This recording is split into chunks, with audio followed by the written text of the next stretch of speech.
আমাদের বক্তব্য straight forward.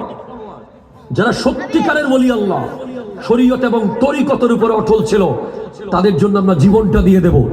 আর যারা শরীয়ত নাই, তরিকত নাই, নামাজ নাই, কালাম নাই, দোয়া নাই, জিকির নাই, কিচ্ছু ছাড়া শুধু ভণ্ডামি করে যাচ্ছে, তাদেরকে আমরা ছাড় দেব না। ঠিক কিনা? জোরে কথা বলেন।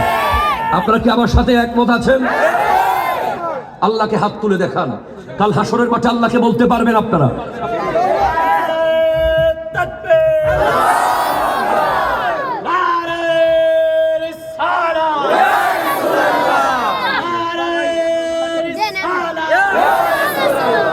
মারহাবা বলেন, মারহাবা। আমি আমার বক্তব্যের আগে আমার আইডেন্টিফিকেশন, আমি কে, কি আমার আইডিওলজি, কি আমার মনোভাব, সেটা আপনাকে বলতে এসেছি। কারণ I am from the institute Jamia Ahmadiya Sunni Aliya, one of the biggest Islamic research centre in whole Asia. Asia মহাদেশের শ্রেষ্ঠ একটি মাদ্রাসায় আমি খেদমত করি, যেখানে 10,500 ছাত্র এখন পড়ে। 10,500 স্টুডেন্ট কারেন্ট পড়ছে, 200-র কাছাকাছি শিক্ষক।